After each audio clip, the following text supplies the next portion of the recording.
for sure. She in her like her Okay. 30s or 40s.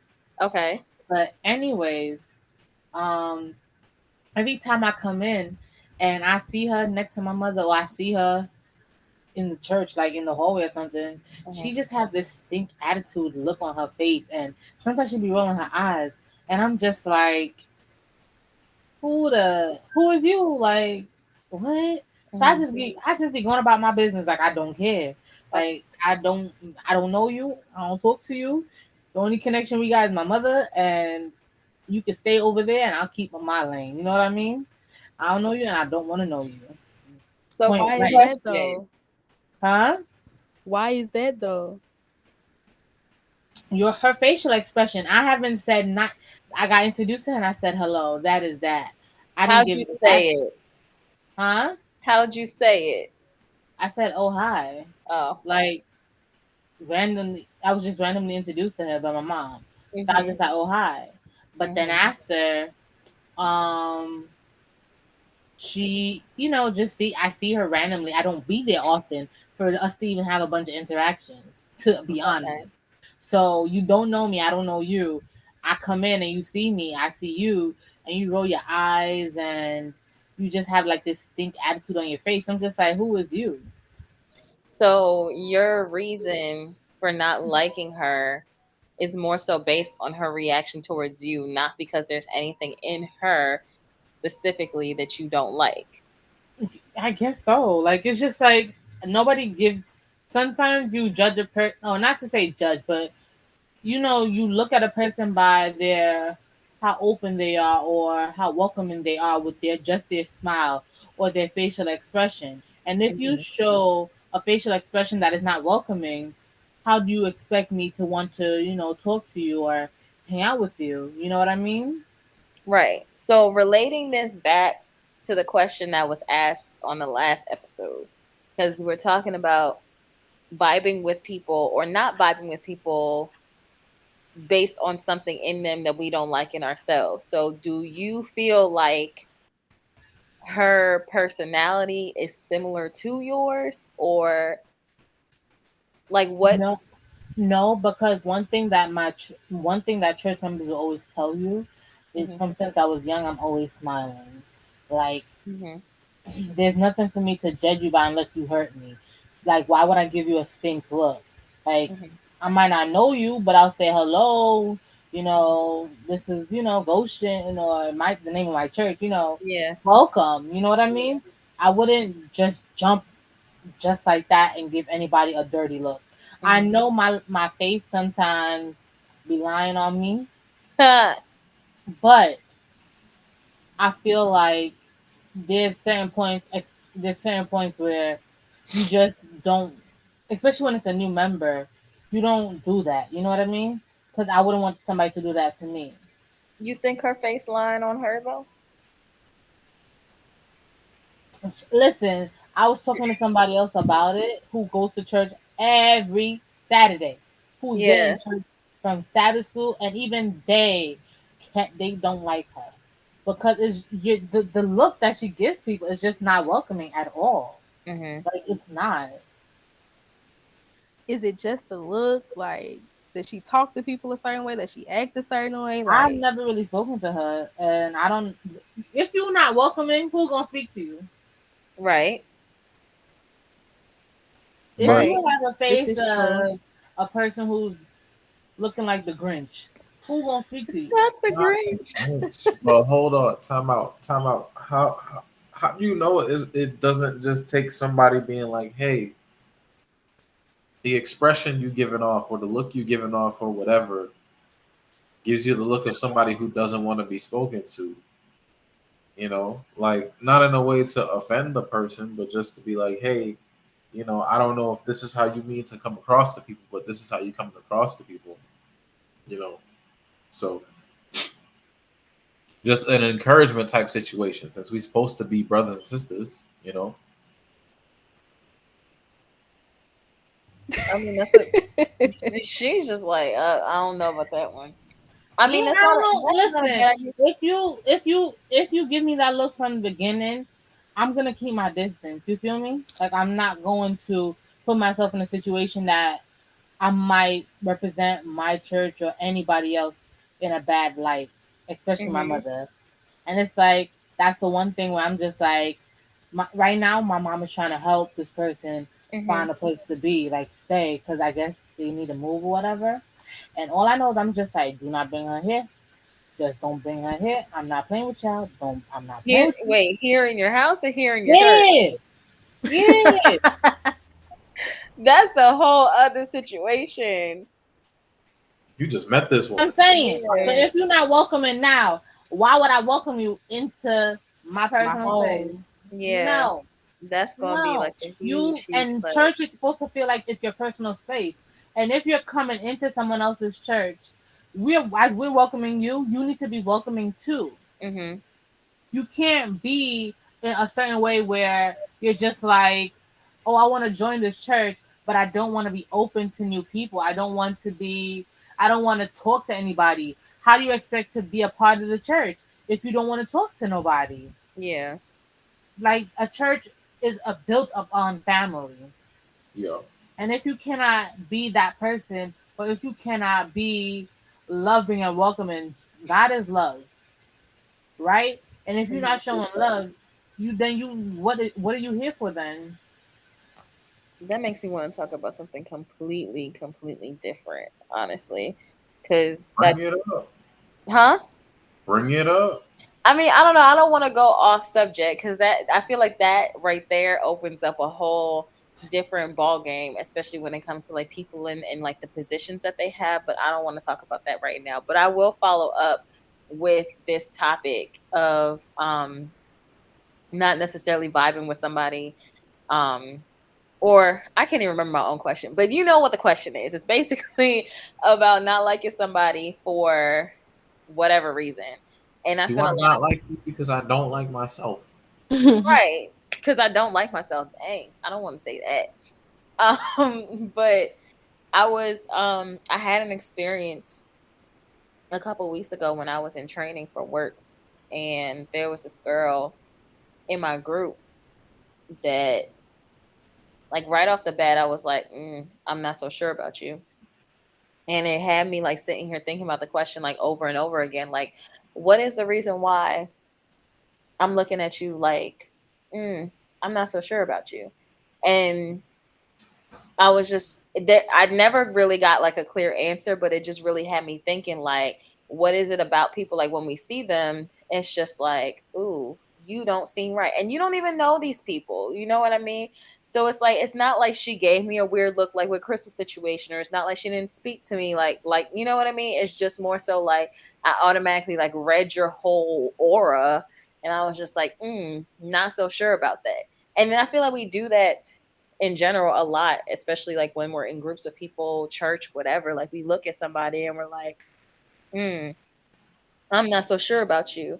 And then it makes us kind of hesitant when it comes to like building relationships because you're so like, you question, like because I don't vibe with this person, I'm not going to automatically like approach them, or I'm not going to attempt to have a relationship when you guys can have like a really cool friendship, but because of your automatic read of them, you're like, okay, I'm not going to talk to you. Talking about judging books by their covers. Yeah. And they say not to, but we do it all the time. Don't do it, y'all. No, but again, like I was saying the last time, I think it's something we have to take into consideration at least. It may not be that that's always the reason, but like you said, it popped up out the blue. And then Crystal gave a good example of a situation where that's not necessarily the case. It's something that is person about that individual that just rubs you the wrong way. And sometimes people rub you the wrong way, you know. But even if someone rubs Then you the fix your face. That's what needs to happen. Sis, fix your face. Is that what you just said? that's what she said. She said, fix your face. I But surely said it. some people have a resting face though. Maybe she got a resting face. Shout out to all the people out here with resting faces because AKA we know me. they exist. But you in church, you know the song "Smile a While and Give Your Face a Rest." That's a Praise fact. Oh, to the bringing one out you the love the classics best. in here. Then shake hands with I thought you those was doing Kirk nearby Franklin right and there, treat sis. them with a smile. Yo, I haven't heard that song in a long Oh time. man. I mean, Talk about you bringing have back a the good classics. point, Crystal. You really do, because you wouldn't want like again because you going back to what you said earlier, like you're a representation of the church, like whether you're new or you've been there for 40 plus years. When people come in, like they don't necessarily know that, because like you're new, but people are going to come after you.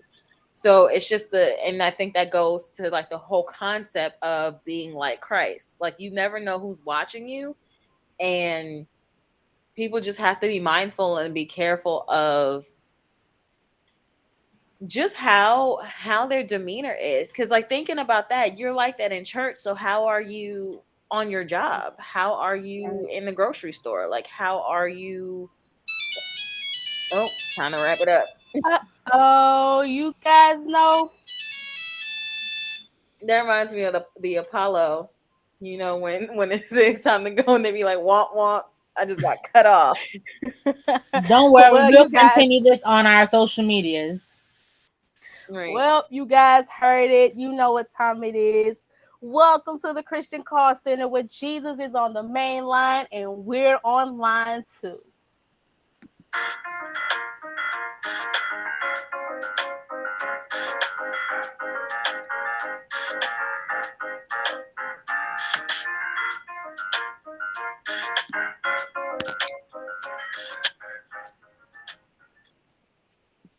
Hello, everyone. We are back for another round. How's everybody doing tonight? Hey, what's up? Good. What's up? y'all? Hey, fam. Love to hear it. Love to hear We it. good over Everybody, here in Brooklyn. shout out to our girl Chris, all the way in Brooklyn, New York. Yeah. But it's good to have everybody back again for episode 2, y'all. We here for episode 2. Yes, Whoop, whoop. sir. We really doing this. Okay. Today. We came in with the intro last time. Had a little conversation. Let everybody get to know us today. We talking about Christian entertainment. We talking about TV. We talking about movies. All the stuff on television that's like, hey, we want to entertain y'all, but we also want to give y'all some Jesus at the same time. So let's talk about it. How does everybody feel about Christian TV and movies? Like just in general, how do you feel about it? I personally, I'm not a fan. Agreed. Only because I feel like there's a lot of like untapped potential within like Christian entertainment. I feel like a lot of the storylines are very, very similar. Yep.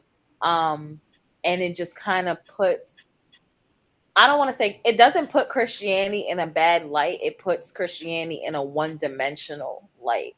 Ooh. It's very, I think, stereotypical. Yeah, and it's not like expansive. Like unless I'm missing a lot of entertainment that's out there, I feel like the ones that I've seen and the ones that I've heard about is just very like one note. It's always the traumatic event that has happened, either a death or an injury or somebody has cancer or something like that. Somebody dies and all of a sudden they're like, okay, Jesus come into my life, and Jesus comes into my life and everything's all good, which again, that happens for some people, but I don't think that's everybody's story. So it tends to be a little bit like not relatable in that aspect. And then it also, I feel like, makes people feel like I have to go through this big traumatic event to come to God. And that also isn't always realistic. It does happen to some people, but not to everybody. Right. Okay.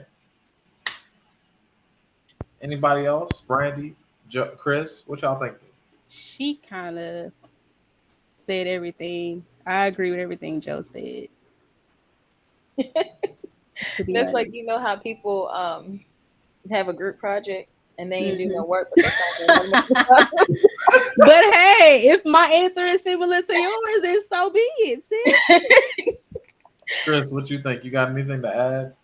I feel like I like Christian movies, but there's a good and there's a bad. Like Mhm. personally, I feel like when it comes to certain movies, it makes Christianity and it makes it makes the religion and the background of it and the people us who are Christians look bad. Like is the word stereotypical or they stereotype us, Mhm. right? But then there are some movies and there are some shows that if you watch it, sometimes you feel like, you know what? I need to catch myself. Like you can actually learn. It can actually encourage. It's a good encouragement. But most of the Christian movies, it is stereotypical. It is stereotyping us as Christians, us as believers of God, and what we all so-called go through. And it causes us to have, or it causes us to look bad, but then also it causes people on the outside who are not Christians to already stereotype us. Hmm. Right. So it's just like it can be good, but then it cannot be good. It's not good at the same time. Because it's Mhm. just like when we start going into details more about certain shows or certain movies, you're gonna see the difference of what the base was and what was the point of the movie to compare to other movies. You're gonna see the difference, and then you're just gonna be like, which one is more popular. So obviously, the one that is more popular, it kind of does stereotype us. Mhm. Yeah, yeah. Like, and I was basically, I'm feeling the same vibe as y'all. Like, a lot of the movies, they're just the same all the time. Like, other than like a couple of instances that I remember, pretty much every show or movie that I've seen that's a Christian TV show or a Christian movie, it's like the same type of, like Joe said, trauma brings you to Jesus. Like, Yeah. Mhm. not everybody wants their come to Jesus moment to be after a trauma. Like, some people just Right? want to come to Or Jesus. after Like, a love hate or a breakup or a cheating scandal. yeah, like it's And it's always like, something crazy happens, and right? then And it's just like I feel like it's not always about that because even okay, let me use myself as an example, right? Mhm. I used to think that for me to really find God, for me to really connect to God, I got to be going through hell and back. Like I'm just like I haven't had my experience to feel as if, oh, I've met him, I really need him because I went through this and he came through and he showed me he's really real. And I've only got that mindset because of all the movies and shows that I've watched where the only reason why these people became true believers and they were able to give up all their negativity and all the sins and give their life truly to God is because they went through something that challenged them in their life. Okay. So now I have to change that mindset of you don't always need to go through trauma. You don't always need to go through something to know God, to realize he is real, to know that God is not dead and God is alive and he is the true living God. Agreed. I definitely agree, and I definitely have a question I want to tack onto that, but we're gonna wait until we actually get into the nitty gritty. Make sure Mhm. you remember your question. I'm gonna remember it because it's Okay. it's it's a hot one. It's an interesting question. I hope. Write it So down, sir. since we talked a little basic um, explanation of how we feel about these TV and movies, let's talk about some. Let's get to some specifics. Like, Tyler Perry oh God, so versus Tyler Perry movies versus and not even, let me not say Tyler Perry movies, but his Christian movies, because he do have some movies that are not connected to Christianity. But I feel like he does, in a way, all of it have a Christianity. Yeah. But anyways, Tyler Perry connected to versus War Room or God's Not Dead. You see the difference? I don't know if you guys ever watch any of those, any of Tyler Perry's movie, and then seen War Room or God's Not Dead, but you could see a big difference. But guess what? All of them had something to do with trauma. Like, We don't even. let's talk about Tyler Perry, because I could uh, I have a lot of opinions. I listen. Like Tyler Perry and his movies. I love Tyler Perry, right? I do. I do love Tyler Perry, but I recognize nowadays when it comes to his shows and his movies now, I don't run to it unless it has to do with Medea anymore, because I feel like it's the same repeating of a woman is being abused or a woman is being cheated on, or what else? A family is having family drama or someone's dying. Like, to me personally, it's always the same storyline. How do you show Christianity in a different light? Let's talk about it. Come on, y'all. Give me something. If are we, Tyler Perry go ahead, exploits Brandy. black women. Please don't cancel me Ooh. when I say this, but he exploits black women. If you notice, like Crystal said, almost every play or movie Tyler Perry does, whether it's Christian or not, the woman is either being abused, cheated on, going through something. It's like the black woman is always In a struggle. and that's my biggest issue by Tyler Perry. Because I guess he's trying to give black people a chance to make what is the word? He's trying to encourage and push out more black actors, because I don't know if you guys know Deval Ellis. Yeah. He is popular on Instagram. He was known for being a comedian, not funny. He was a pro football player until he got hurt and stuff like that. But he didn't really get known until Tyler Perry Sisters. Now, come on. Tyler Perry has done a lot for the black community, but I do agree with you. He do make a lot of black women look crazy. Go ahead, Brandy. I mean, that's fine and all, but like, we are more than the struggle. We are more than abuse and being cheated on. Like, what about showing us being successful? Like, come on, like you gotta draw the line somewhere. He kind of does show us being successful. What about the one where it's the Oval? It's called the Oval or something like that. Baby, that show got a lot of scandal. The president's wife. I think the president was white. I mean, Caucasian. Let me change that. Caucasian. I think, I'm not too sure. That's a knockoff version of Scandal. But the wife was the same amount of drama as Scandal, because like I didn't really watch much of Scandal, but I do know Scandal. It does have a lot of scandal, like it does have a lot of drama, like Scandal. But it kind of is Scandal, because it's like the husband is cheating with, I think, his secretary or something like that, and then but the secretary's married and is one of the FBI or whatever you call them people, not FBI, but one of his top people, or one of them, to protect him and stuff like that. And she's kind of like, she mean, like she conniving, she evil, but she is high up there. She's very smart. So she book smart. She smart. She clever, but she does look crazy on the show. Okay. Right, but going back to like the Christian ones, because like, okay, we have the Oval, we have Sisters, but those aren't necessarily like under like Christian. Actually, he does bring in Christians. He have them in church. Somebody in church don't make somebody a Christian. Yeah, he got them in church. He got them talking about God. Line. What you said, Joe?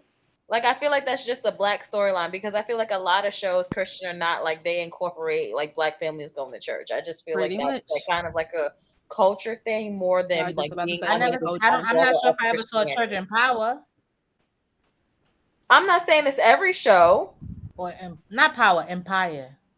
Girl, I'm we not even saying talk it's about every it. show. I'm just saying I feel like it's part of like the Black storyline in a lot of Black TV shows. Like Proud Family, they had that. In Sister Sister, they had that. They're not necessarily Christian shows, but they do showcase the Black family.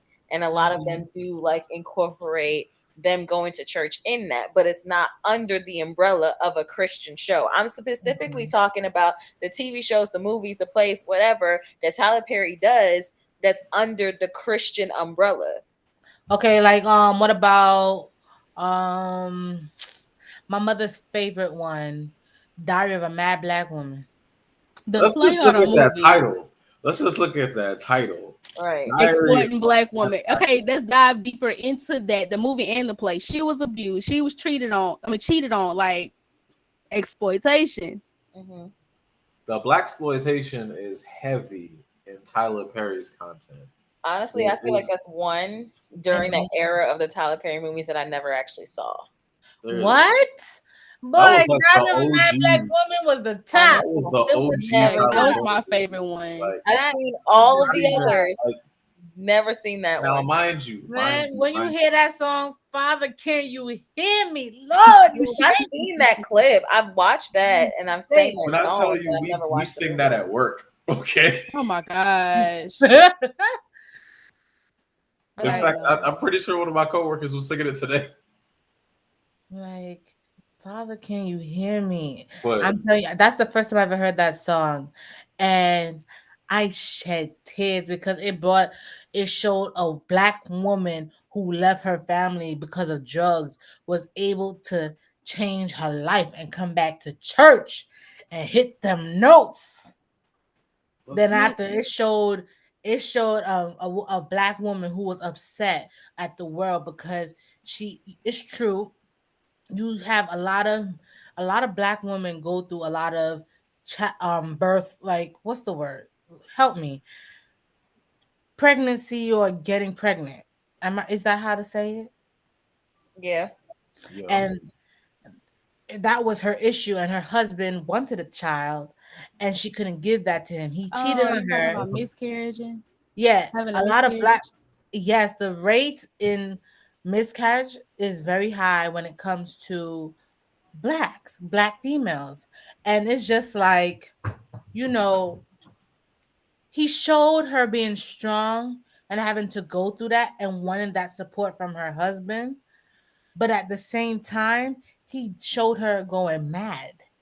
But I felt like by being able to show what someone goes through and that they can too come up and over it, I really love that movie.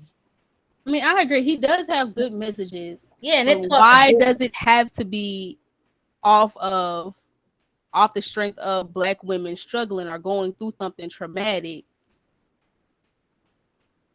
Because we all be struggling. We all got struggles. Okay, so here's where the disconnect comes, because I think you can't separate the message from the content, because without the content there would be no message. No message. That is true. Right? So ultimately, what it comes down to is Tyler Perry's content worth the message it's delivering? That's the question. I think before. Honestly, he has the same storyline in every movie. Most people in our persuasion could name a Tyler Perry movie that they love, that they would put on TV right now and watch it if they could choose. Tyler Perry got a movie, I'm gonna watch it. But at the same time, those movies are problematic, and we know they're problematic. True. It's the thing. I felt like the reason why his storyline is about a black woman struggling and overcoming is because he sees his mother. I remember he did. Got time for you to work through your own personal traumas with. Hey. He did. He did it. We ain't even finna talk about Tyler Perry and his background, because Tyler Perry is from where I'm from. So we ain't even finna get into that story. It's a No, whole we're not lot of talking loopholes in that hold story. on. We're not talking about where he came from. Flag on the play. Can Flag y'all let on me the play. finish? Can y'all let me finish? Go ahead. Tyler Perry, his father or stepfather, the man in his life, abused him and his mother. He did a interview about it on, I think it was Oprah or Ellen. He did an interview on it, and he spoke about seeing what his mother went through and what he went through. And it's like, I think that is why most of his movies is based on Black women overcoming their struggle. All right, time out because it's a lot we just talked about right now. But I don't want Joe to miss her point. Joe, what you got to say? I don't remember like fully exactly, but I did want to talk a little bit because she brought up like his past, his experiences, and things like that. We also have to keep in mind like Tyler Perry's power of influence. So, especially now that he's kind of become this almost an icon for Black actors, similar to like how Oprah is and how much influence she has within the Black community. I think like people, especially again, he started out under this somewhat of an umbrella of Christianity.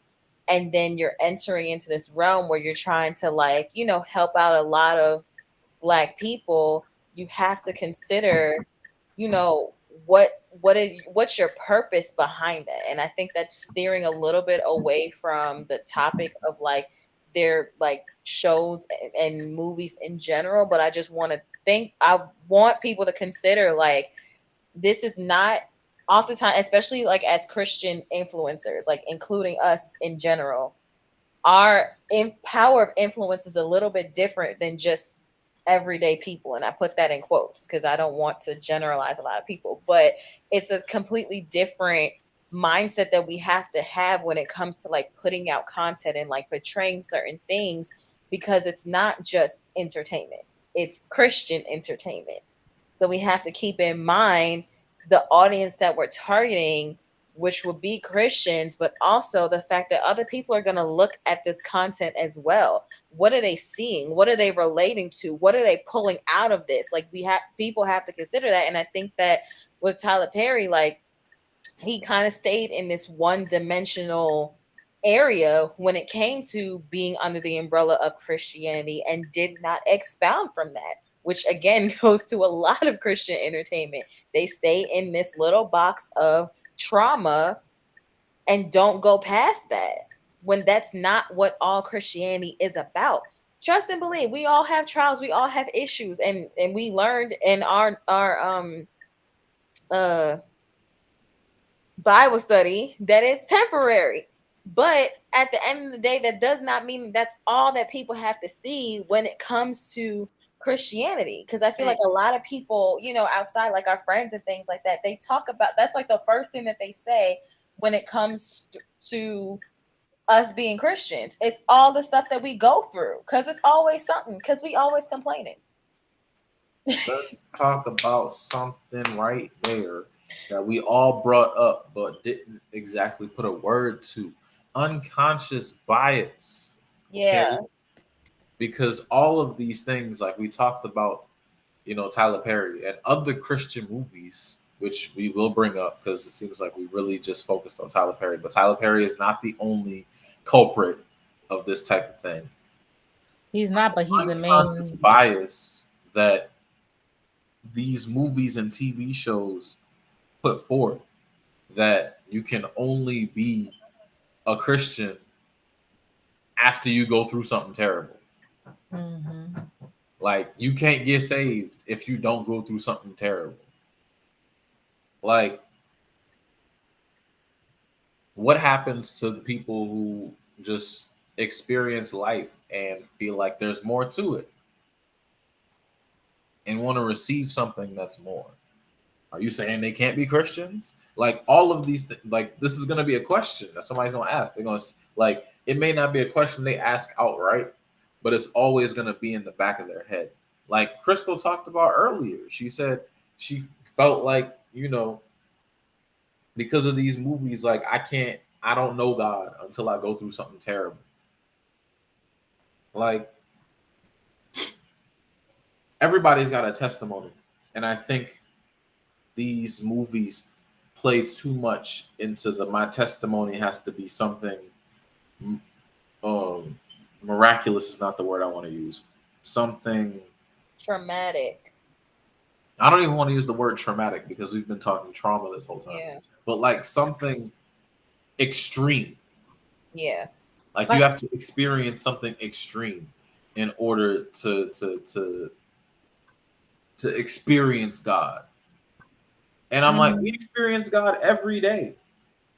Mm-hmm. We wake up in the morning experiencing God. Right. So it causes a problem when that's all these movies can do is talk about, oh, I went through something so bad and I'm at my lowest point, and that's the only time I can, turn to God. I have another example. What up, Brandy? T.D. Jakes. He's another one. Woman Thou Art Loose, Not Easily Broken. I don't know if y'all seen those movies, but those movies had a lot of traumatic or trauma in that movie, which made them all turn to God. I think when Women Thou Art Loose came out, I was too young to watch it. Yeah, I've never seen that one. I don't think I've seen it. I honestly don't want to watch it. Like I after I watched it the first time, I didn't want to watch it again because that really did something. But that's another one that uses that trauma that made people like, oh, turn to God or whatever. But obviously, Woman Thou Art Loose had a different ending. Did somebody get shot in that movie? Yep. Yeah. Okay. That's the man who abused her. She shot the man who abused her. Wow. Yeah. And then again, like Joe talked about, it's like these people in high influence, like Tyler Perry, T.D. Jakes. These are big name Christian influencers, and this is the content they're putting out to people. Okay. So, John. Yeah. What about this? Right. Mm-hmm. So, we talked about Tyler Perry. We talked about T.D. Jakes, who are Black men in the community, right? Yeah. In the acting movie community, right? Yeah. So I'm not too sure. Don't quote me on it. But God's Not Dead, the creator. I don't think the creator was Black, and that movie was very traumatic to the point where someone got hit by a car and died. And their last thing they said was ask God for forgiveness for all their sins before they died, took their last breath. And then look at War Room. I don't think War Room also was by a Black creator, and it also was it wasn't that traumatic, but it was traumatic. So, God's Not Dead. I remember that movie. That movie this is another side of other than the trauma situations, this is another side of the Christian entertainment industry.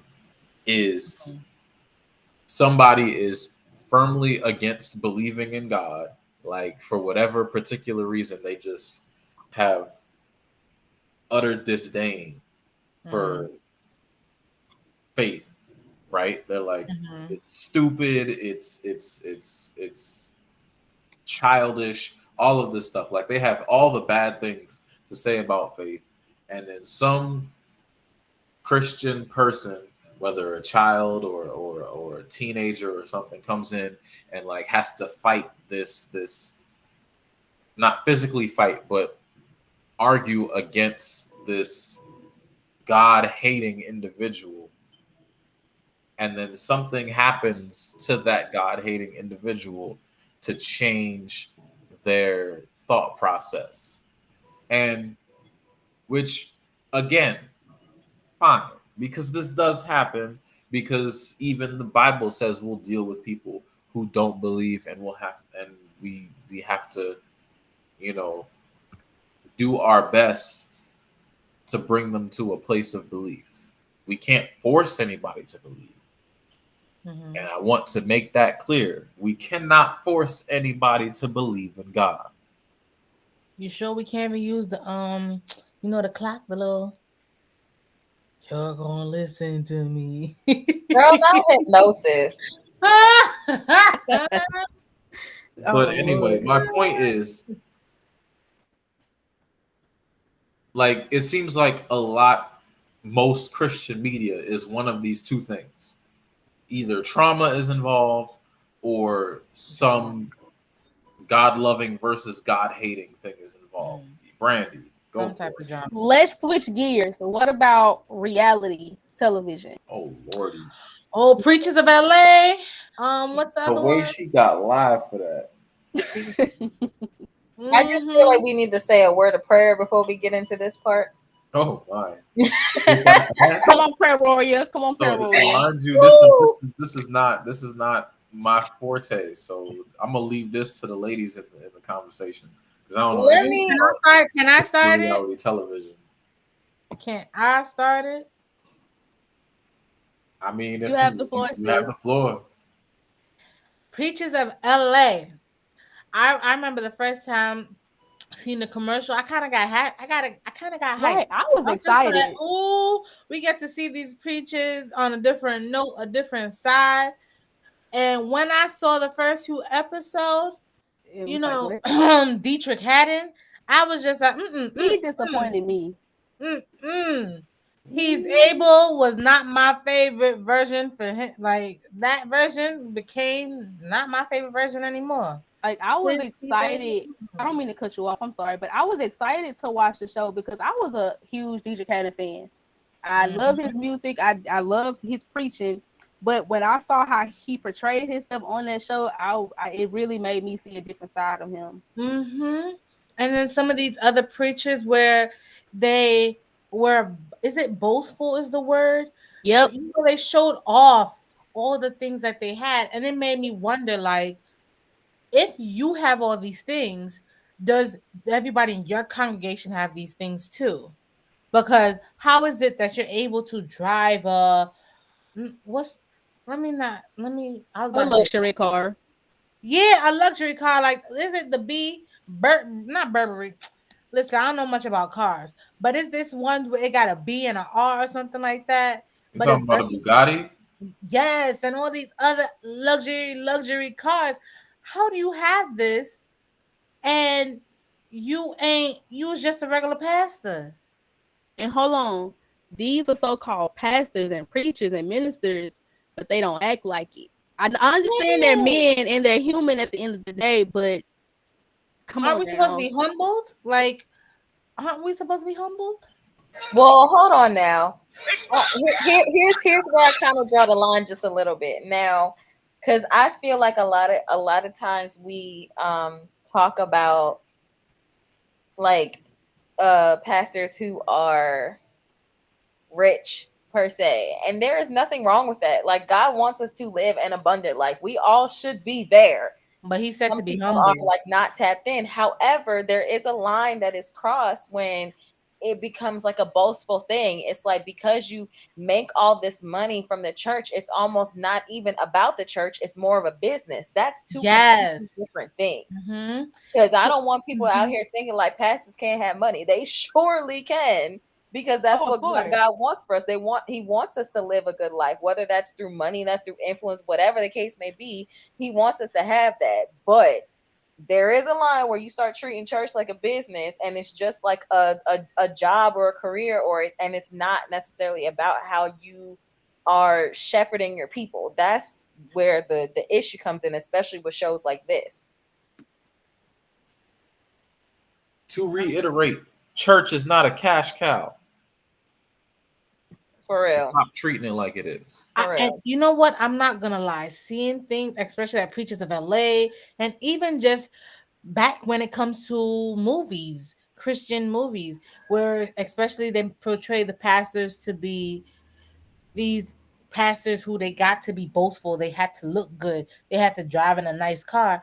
It's made me think that all these pastors do is they're in the church, they're in this facility or this business to get money that they don't have to work for. You know what I mean? That's what it just feels as if they just have to be taken, they want to be taken care of. And it's made me not want to give my money, because if you're going to live off of my dollars, my hard earned dollars, then you got something coming. So Yeah.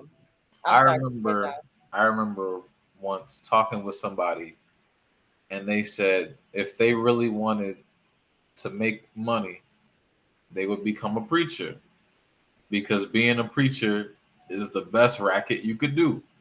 Facts. And the fact that people have that opinion is a problem. It is a problem. It's And now, a big problem. you know what?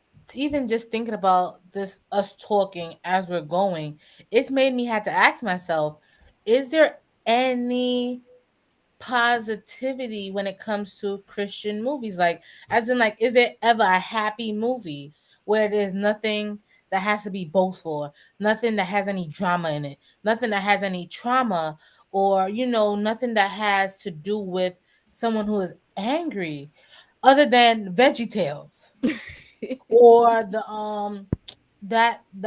one with the Bible book or something like that. Other than those kids shows for adults, specifically for young adults and adults, our age group and older or a little younger, are there any movies or shows for us?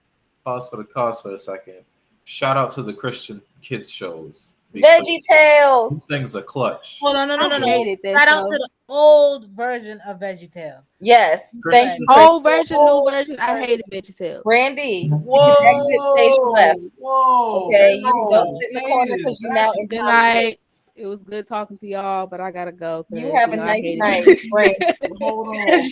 You not about to disrespect VeggieTales. Because that was like one of the only shows that I could watch that was approved by my parents, that they didn't talk bad about.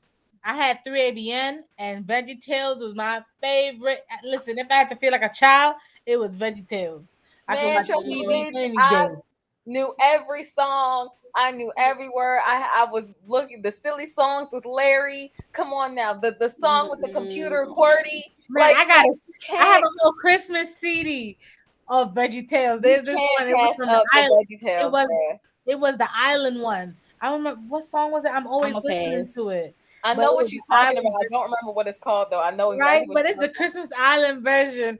And I love to hear them sing it. Oh my God. I love to hear them sing it. So in love with VeggieTales. VeggieTales was like, you're not vibing with VeggieTales. What are you doing? It hit a part of my that throwback. That was a throwback. I'm gonna go watch VeggieTales tonight because I used to love, and you know what? Honestly, I love VeggieTales because it helped me with a lot of the Bible stories. Like I knew the story of Esther like the back of my hand because of VeggieTales. Now, granted, there were parts of it that was, exaggerated. Like I think Vashti got mad over a sandwich or something like that.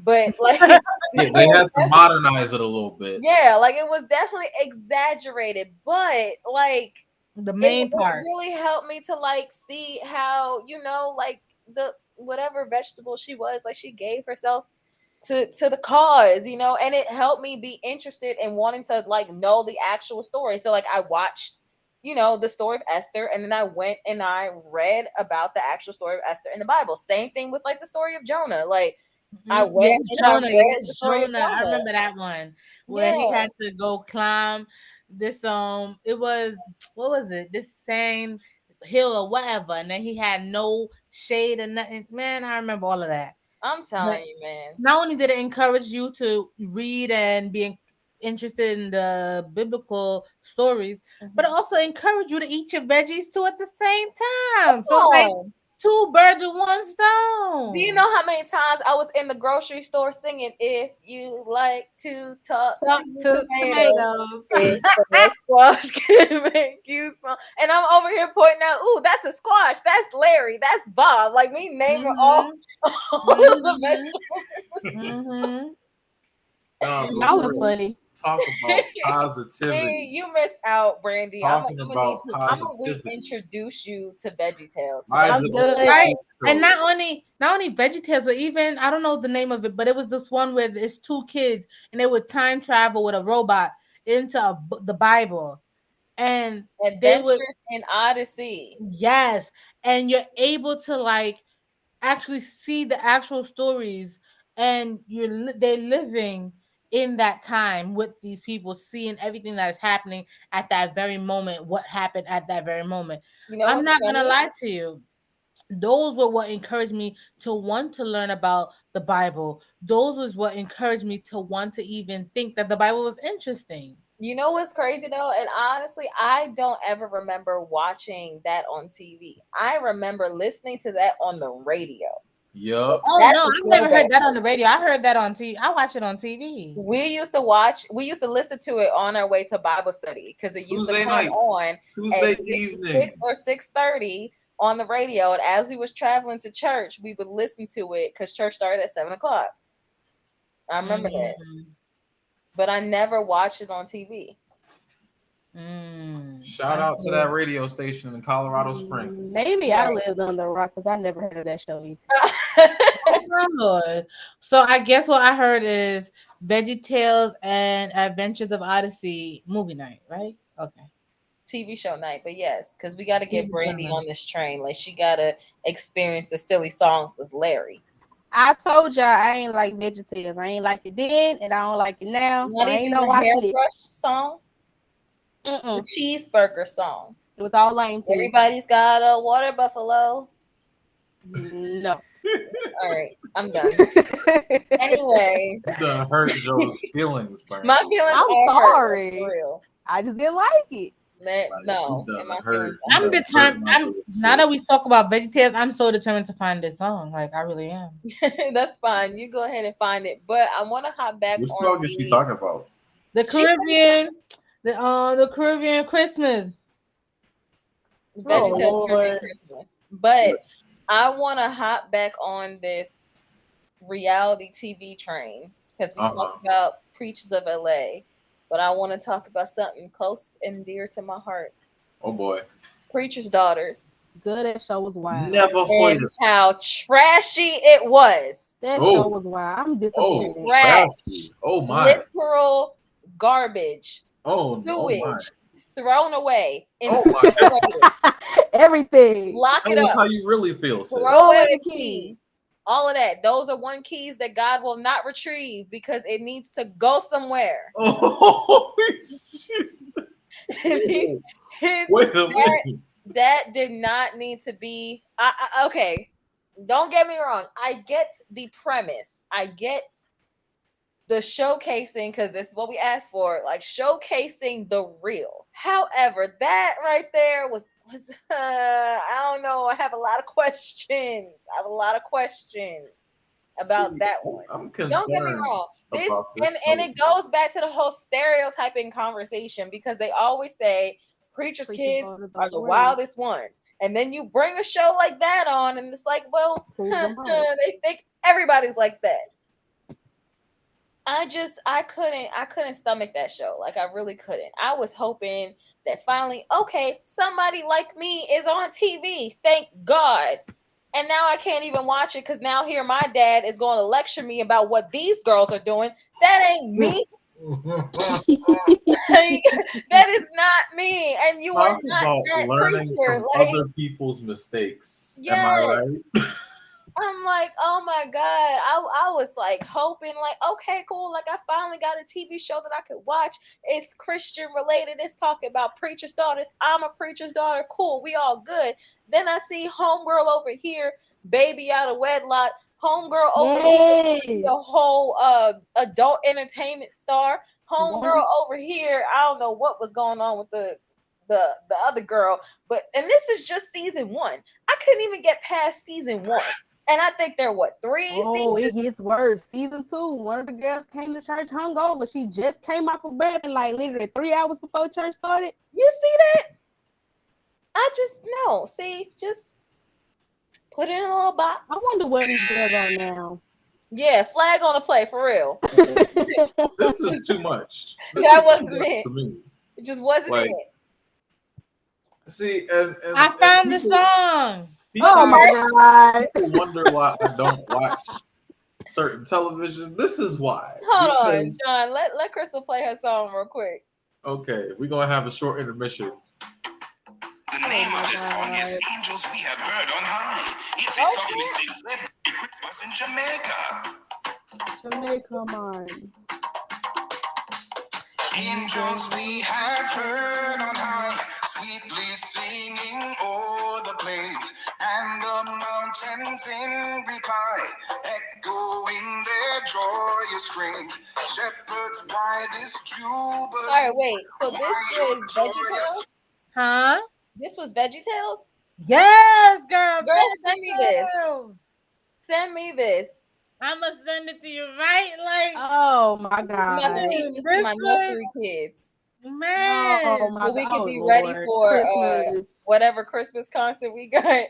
My little nursery baby's gonna do a little thing to this one. Man, All I'm right, telling you, let's when go. I heard this song, I said, nah, VeggieTales stepped up. They stepped up. I think I gotta look. I think I had the CD. I learned it from the actual VeggieTales CD. That's I cute. had That's the Christmas real cute. CD, but I don't know where it's at. I'm gonna look for it. But I found this on YouTube every Christmas. If I want to listen to Angels We Have Heard on High, this is the one I want to listen to. I can't wait for Christmas this year. I can't. Like, I really can't. Shout out to VeggieTales for coming through Right? for the Caribbean people, expanding Right? multicultural out here. Facts. Like, and the funny thing is, it was like, sorry to go back to VeggieTales, but it's like that's the only happiness you feel when it comes to be honest, when it comes to Christian movies or TVs or anything that had to do with Christianity. Like, they brought different cultures, especially if I could find that whole playlist. If I could find it online, I would share it with everybody. Like, it literally was like a storyline in a way, while with music, and it spoke about different cultures and what you did in your culture for Christmas. And it didn't really portray Christmas about giving gifts. They spoke about the birth of Jesus. Now, truth be told, I don't know about you guys, but I believe that it don't really say when Jesus was born. It doesn't. It really, I'm not sure. I don't know if you guys disagree, but it doesn't really say. 100% agree, but we not talk about that today. That's gonna be another. True, but that's what I'm saying. Where it doesn't show that. But the fact is that it portrayed that you can still celebrate Christmas by just giving the happiness of celebrating life, and Jesus is life. We definitely gonna talk about that in another episode. However, all I want to say is, God made you special, and He loves you very much. Yes. That's how I feel. Okay. I felt that. Okay, I'm done off my VeggieTale high. Not right. we go slightly switch gears a little bit. All right. We talked about, Christian children's television, which is apparently GOAT status. Yes. We've talked about Tyler Perry, which is OG. We've talked about TD Jakes. TD Jakes, one of the OG televangelists in the Black community. And we talked about these other movies. God's Not Dead, War Room. But let me bring up a classic that I think we've neglected. It's a little bit dramatic, but anybody remember Seventh Heaven? Yeah, that was my show growing up, bro. I love that show. Heaven, bro. I wasn't allowed to watch it. Seventh Heaven. You missed out, sis. That was the Listen. Oh, Seventh Heaven. Oh my gosh. I had a crush on the blonde one. Not even. All the guys there was cute. Girl. That's not what we here for.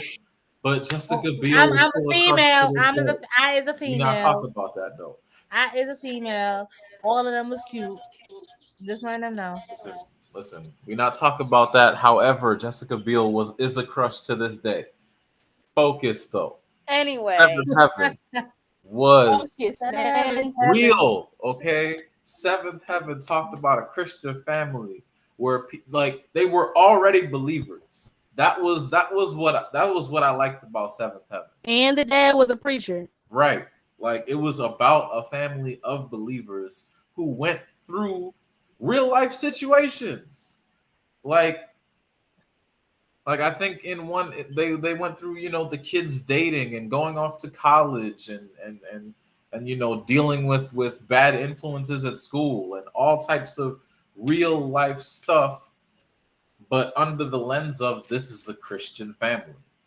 And I think to this day there has not been a show that has been as real with Are we still talking about Christian shows? yeah. Oh, okay. I don't think there's been a TV drama that's been as real as far as Christianity is concerned as Seventh Heaven was. True, but now look I at agree. the true. But what about, I don't know if I should touch it or not. Now you know when you do that with a group of black people, you gotta touch it. So touch it. Okay, look at what the father is being, or the show, the guy who acted as the father and the preacher. Look at what they are saying he's done now. that It has makes nothing that to do with the show. yes, it does. It makes the show look in a bad light. Just like the whole Bill Cosby, that I everybody's never looking at. associate that with the show. What Bill Cosby did has nothing to do with the Actually, Cosby Show. I've had conversations with people at work who associated this man with the show. And when I didn't even know his name, and when they were talking about it, I was confused. And then they said was Seventh Heaven. I said, "Oh no." So this is going to tap into a separate conversation about the one a famous line that people like to quote: "Love the sinner, not the sin." Right. All right, because again, as with all of these shows, the message is the purpose, right? So yes, the people outside of these television shows and movies, the people have their own lives to live. They have their own relationship with God. Maybe, I don't know. That's none of my business. But it doesn't take away from the fact that this was quality television. Right. Quality television. Like I said, I don't think to this day there's been a Christian TV show that has been as poignant about talking about dealing with real life situations You're right. as a Christian and multiple generations of Christians, because I think there were the parents and then there were the kids and then I think the grandkids. The oldest kids had kids. So it was like multiple generations of people dealing with, you know, real life scenarios.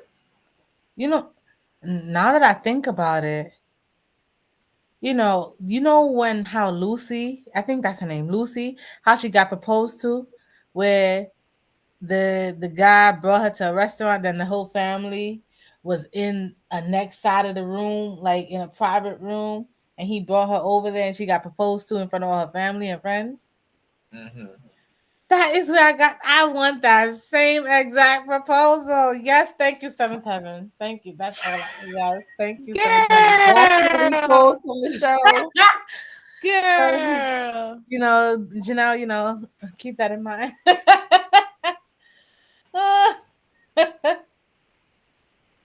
So if you're listening out there, Crystal's future husband, that's how she wants to be proposed to. Just timestamp it, episode 2 at whatever timestamp this is going to be. We'll send you this little clip snippet. If we find the timestamp, we'll pin it in the comments. Right. Y'all funny. I love y'all. We love you too, Brandy. What else? What else can we talk about? Oh, I gotta bring up one more. So, y'all, to do this, we all went back through all the shows and movies that we've watched, and you know, in our lifetime. But there are quite a few shows and movies out there that we haven't seen. So I decided to do a little research. Be like, let me venture out into the deep, so to speak. All right. And so I decided to throw on this TV show. Also, fun facts we're gonna get to later. But anyway, this TV show is called Malibu Dan, the Family Man. Okay. Now, first of all, off the strength of the title alone, I almost didn't watch this show. And I shouldn't listen to my gut, okay? Because this show was straight garbage. Garbage, okay? In the trash can, in the dumpster, in the landfill. Throw it away. I'm sick of y'all. So we putting this on the same level with Preacher's Daughters? Is that what you're saying? I'm sick of y'all. No, yes, but in a different way. Okay. All right. So Preacher's Daughters was Garbo because of how wild and crazy everybody was. This show is Garbo because there is no quality to the writing of this television show. Okay. So be careful, they might sue us now. Think about, I want everybody who's listening, y'all too, to think about a television show that you've watched, any television show. Think about the first ever episode of the television show. All right. Mm-hmm. Give me some things that should happen in the first episode of the television show. You introduce all the characters. Yeah. All right. Give me something else. What else should happen in the first episode of a television show? It kind of gives you background about what the show is going to be about. Not fully, but you can kind of get an idea of like what the overall plot line will be. Okay. I was just about to say that. All right, give me something else. Just spitballing here. You show the culture. All right. All right. There's usually like a rise and a fall. So like, you know, it builds up to something happening and then that thing happens and then like solution afterwards. All right. So, you know, regular story structure. Yeah. Right. You know, things that every first episode should have. Let's go down the list. All right, you said introducing the characters. This show did none of that. There is no introduction to anyone in this television show. They just throw everybody at you and they just start doing. We don't get to know anybody in this whole episode. Like, we just know that these people exist in this made-up universe and that they're doing things, okay? We talked about, what did you just say? You said introducing the characters. You said finding out what this show is about. The plot. Yeah. What's the plot of this show? I have no idea. I have no idea. I know what happened in this episode, but I don't know what this show is about. Right. All right. It's about Dan the Family Man. You said introduce the culture. I mean, that was probably one of the only things they kind of did in this episode, but even still, not really. Like, you got to know, obviously, you assume who you assume the main character of the show is. Yes. And for our listeners out there who are wondering what kind of show this was, it was of the palm-colored variety. No. Oh, wait, I'm going to use that. That was a good one. No. So, not the palm covered variety colored. We don't do that, sir. We don't do that here at the Christian Call Center. Anyway, wait. If we're gonna talk about the black ones, we can talk about the palm colored ones too. that part. But you ain't have to say it like that. Anyway, You have to say it like that. that was funny. As our good friend Michael Scott at the office would say, this is a white. I'm sorry. Wait, nah. Pastor Ryan said it's the wonderful people now. Yes, they are wonderful people. The wonderful people. Wonderful people. But my point being, this show had none of the hallmarks of a first episode. None of them. I didn't know what was going on. I didn't know why I was here. I didn't know who anybody was. You know, when you write a book report and they say write the who, what, when, where, why, none of this was there. It wasn't there. They missed the plot. Wow. So fix it, y'all. Fix it. When you make TV shows, regardless of what you want the outcome to be, you need to have that structure. We need to know why I'm here. Why am I watching the show? Why should I watch the next episode? Why do I care? How many seasons? I don't know. And I don't care to know. Yeah. Because it wasn't good enough for me to go back. Fair. And then I would have to pay to watch it anyway because it's on a streaming site. So we're not doing that. I'm not paying to watch a show that I couldn't even get to the first episode. Pureflix. That. But for those of you who want to watch it, like Brandy said, it's on Pureflix, y'all. Fun fact, the guy who wrote this show and the guy who owns Pureflix, God's Not Dead is a Pureflix movie. So well, if anybody didn't know that, now you know. All right then. You don't know, now you know. Brother. No. All right. So we talked a lot about Christian television. Okay. We clearly brought up a lot of shows that are kind of bad. We brought up movies that are pretty bad. We had some high notes. Shout out to VeggieTales and Adventures in Odyssey. Whoa. We had some low notes. Shout out to the Preacher shows. I don't know what that says about certain types of television, but since we're all here, let's just talk about TV shows in general, y'all. What's everybody looking forward to watching?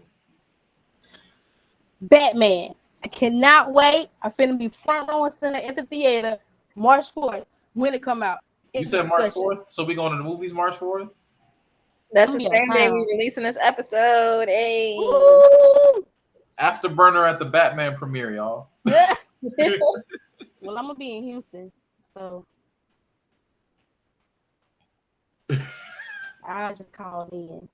But okay, Batman. That movie does look like it's gonna be pretty good, and we've got a new person named Batman. I just don't know how to feel about him playing Batman though. He kind of turned me off in Twilight, so I don't know if he'll be a good Batman. I mean, he's done a lot of things since Twilight, though. Like, Twilight is not his. First of all, he was in Harry Potter first.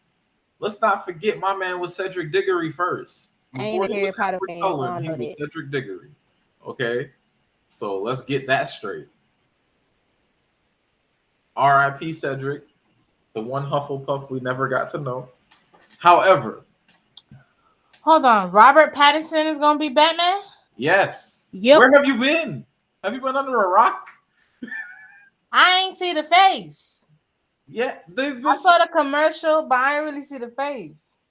If you see the newest trailer, they show him. Robert Pattinson is Batman. I liked him. I'm not gonna lie. I liked him in Twilight. I did. Zoe Kravitz is Catwoman. It's about to be fire. I hope. That's who I'm looking forward to see, Zoe as Catwoman. I feel like she's gonna be bomb. It's gonna be an interesting take on Batman and Catwoman. I'm excited for how they take on the Riddler. This is a lot because this guy is supposedly it's gonna be like a whole trilogy of movies. So we're gonna see how this goes. So we holding our hope. March 4th, y'all. Don't put too much hope. Don't put too much high expectations. It might fail. We're going in. We're going in with some hopes. They may not necessarily be high hopes, but we've got some hopes. All my DC comic fans stand up. Gang, gang. Marvel. Of course, Marvel too. Like, Marvel is the GOAT. Speaking of Marvel, I am looking forward to Doctor Strange and the Multiverse of Madness because that movie right there is gonna be some hot fire. Ain't he turned bad?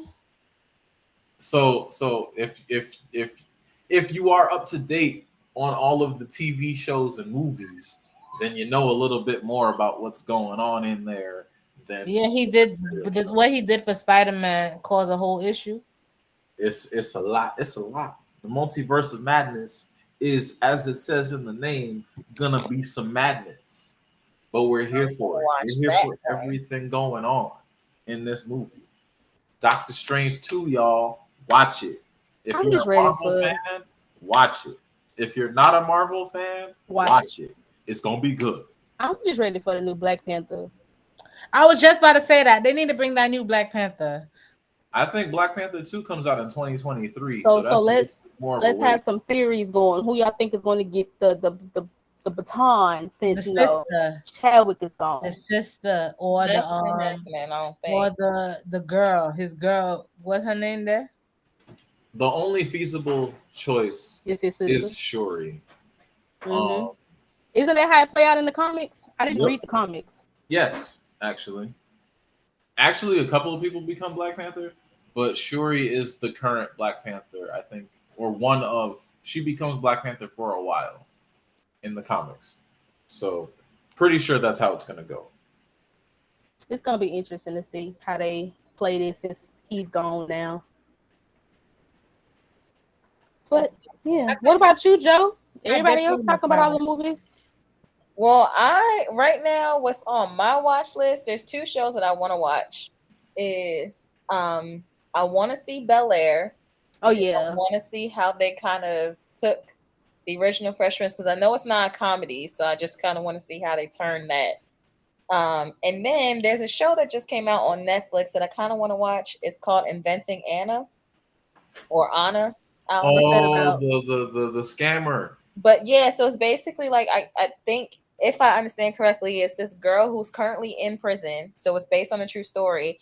But she like pretended to be an heiress or something like that. She was supposed to inherit like this massive fortune.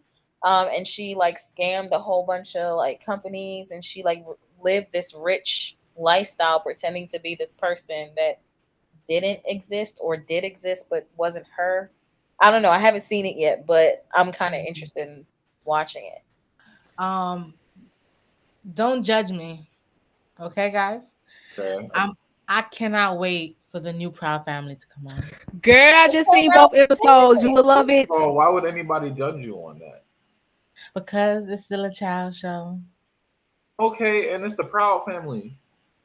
Okay. Hold on. Brandy, the episodes came out already? Yeah, it's on Disney Plus. 2 episodes. Started yesterday. Oh, what? I know what I'm watching tonight. Yeah, I watched them already too. Y'all know what else I wanna watch. I'm kind of behind though because I'm a hopeless romantic. Season 2 of Love Is Blind is out. I started the first episode, but I didn't finish. But I want to go back to Love Is Blind. But let me go back to Proud Family for 2 seconds, because I just want to say that theme song, throw it away. I really don't fool with it. It's not giving what it's supposed to give. It's not giving nostalgia. Yeah, don't ruin it for me. Don't ruin it for me. Like, how can I describe it? Like, how it's like, how you trying too hard to be good. Mm-hmm. You know what I would call it?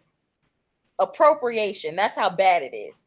That's how bad it is. I will call it appropriation. I will call it when people try to like mimic Black culture, but they can't quite get it right. That's what that song makes me feel. Oh no. So question, is it I haven't watched it at all. So is the theme song the same? It's the same song. So it's the same words. But it's rearranged differently. Yeah. And parts of it, there were some parts of it that kind of sounded like it was the original. See, I thought I was tripping. I heard that too. Yeah, but it was done so bad that it just throw it away. Yeah, it was just flag on the play. How do you go from giving us Solange and Destiny's Child to whatever this new theme song is? They should have let Chloe and Haley do that. I would have appreciated that a lot more if it was them. Yes. Because I feel like that would have been a lot of like a new generation type of thing, It would have been perfect if they did that. But anyway, back to Love Is Blind. I'm sorry. I just want to point that out. Oh, I was just saying because I'm a hopeless romantic. I just want to go see Love Is Blind too because I love the first season. Yeah, I'll definitely watch that. That's on our watch list. So, all right, we talking shows, and I'm a nerd. anime. No, actually, Oh, I'm looking surprisingly. forward to House of the Dragon. For those of you who don't know, it's a Game of Thrones prequel set during the Targaryen Civil War.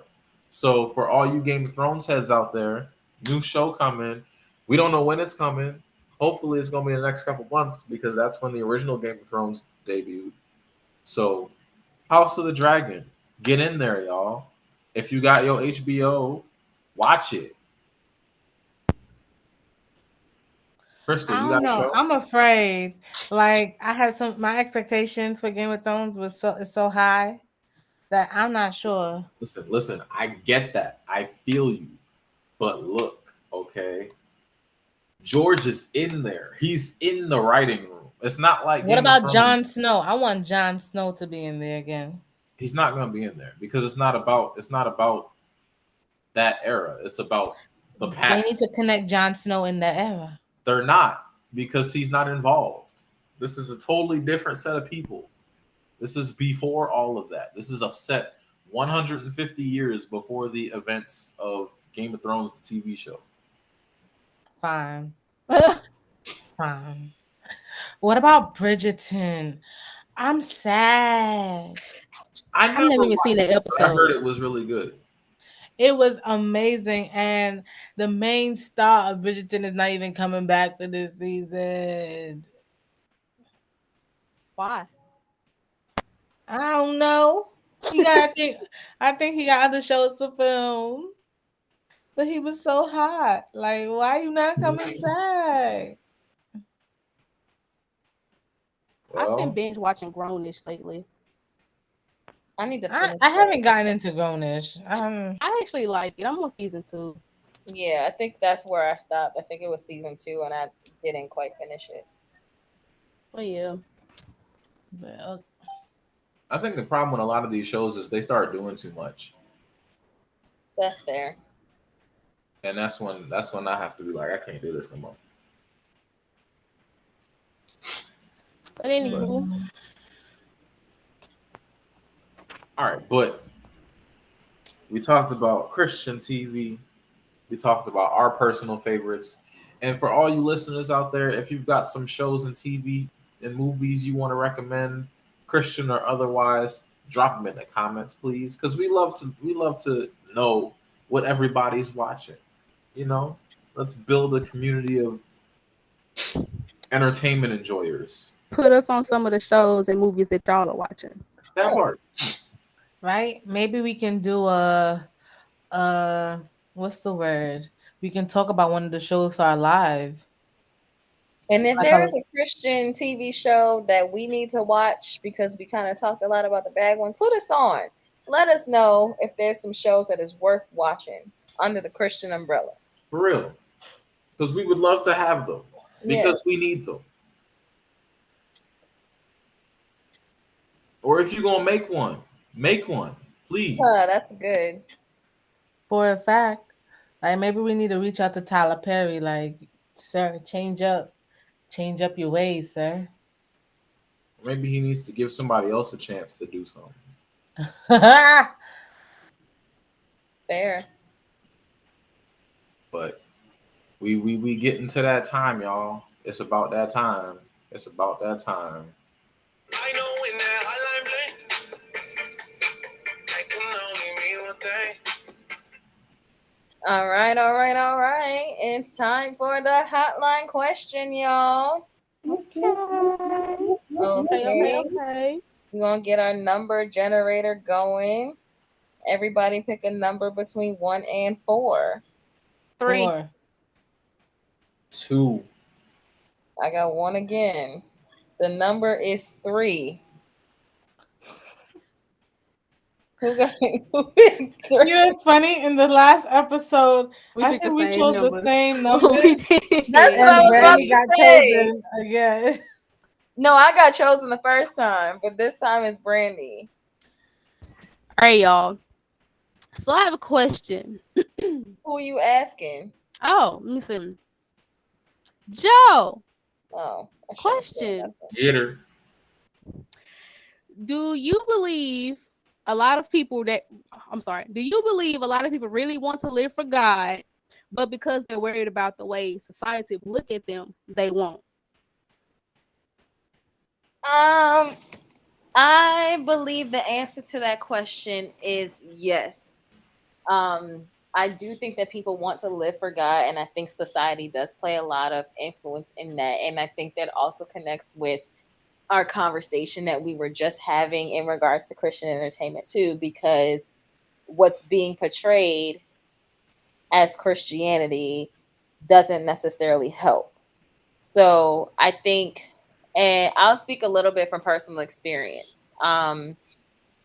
Like growing up in our particular church, our generation was kind of skipped. So we had a lot of people who were older than us or younger than us. So it was kind of hard for us to find like our people, which is what I absolutely love about the church that we go to now. We have a lot of people who are our age serving God. So because of that, a lot of my friends and my influence, or not necessarily my influence, but like my peers, they were not necessarily the type of Christian that I am. And I put that in quotes because they claim to be Christian, but not necessarily living for God. So I think that because of that kind of difference, it was hard for me specifically to want to live the Christian life because I was looking at all of these other people who also claim that they're Christian, not necessarily doing the things that I'm doing. So it made me question myself a lot because, you know, some of the things I just didn't understand. It was more so just ingrained in me. It was told to me, this is what you're supposed to do. But the lack of understanding made me feel like, well, I'm not really sure because they're also being told this is what you're supposed to do, but they're not quite doing it. Or what they're being told is not necessarily what I'm being told. So it's like, where's the right, where's the wrong? Like all of that was just a confusing time, especially in that like impressionable age. So to answer your question, really, it's like because of that, I feel like a lot of people are just stuck in not really knowing how to live for God per se. And I think that because of what's being portrayed in this whole Christian entertainment, it makes it hard to because of the stereotypical image that's being put out there. Okay.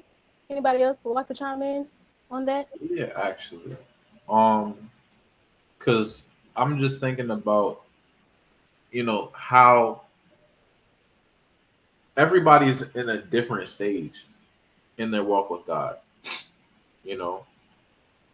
And I think a lot of the problem is a lot of us were kind of taught to judge. I think Yeah. our generation of Christians, our generation in general, was taught too much to judge other people rather than to understand that everybody is in a different place in life.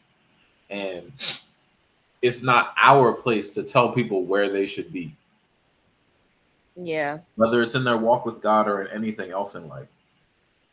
And because so many things are mired in tradition and we get caught up in tradition, there's so much that's like, am I doing this because it's the right thing to do, or am I doing it because dad told me to, or because grandpa told me to, or because auntie told me to?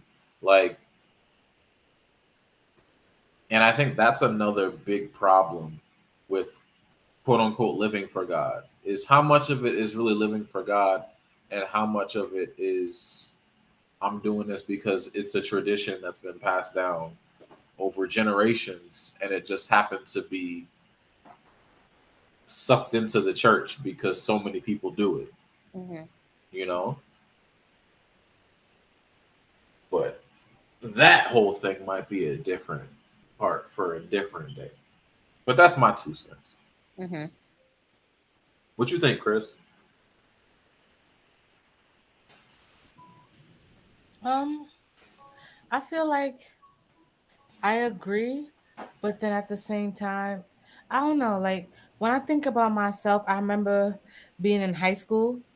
I have anyone ever been to like a Christian? school? No. No. So from baby to 8th grade, I was in a Christian school, SDA base, right? Then went to high school. That I went to public school, and I'm telling you, when I saw the different changes of people, I kind of was like, "Ooh, it's time to kind of like put the little Christian me to the like backbone, like hide that, because I didn't want to be judged or like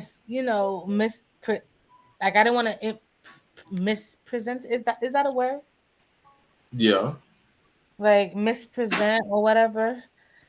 Being a Christian and slipping up and doing the wrong thing, and it's just like it kind of caused me to have two different ways of me. Mm-hmm. So I had the Christian side of me when I was around Christian people. Then I had the crystal bad side when I was in high school and around people who were not Christians. And I kind of felt like I was gonna be judged. That's why I had to hide. But now I know that I'm older. That was wrong. You know what I mean? Mm-hmm. So I don't know if I answered y'all question. Did I answer the question? I think so. Yeah, you did. You did. But like I said, y'all, as always, keep the conversation up in the comments because we want to know what y'all think about it too. Do you think living for God is something that people find difficult? And why do they find it difficult? Don't forget to follow us on all our platforms. We are on Instagram, we are on Twitter, we are on Facebook, and now we are streaming on Spotify, y'all. Yes, sir. We are also on YouTube. Yes, check us out. Check us out. YouTube. Check us out. Our links will be in the descriptions. Our links will be everywhere you can find us. We love y'all. Welcome to the family once again. This is the Christian Call Center where Jesus is on the main line, and where Jesus is on the main line, and we're on line too. We out. Well, in fact, have a good day or a good night, depending on what time you're listening to us.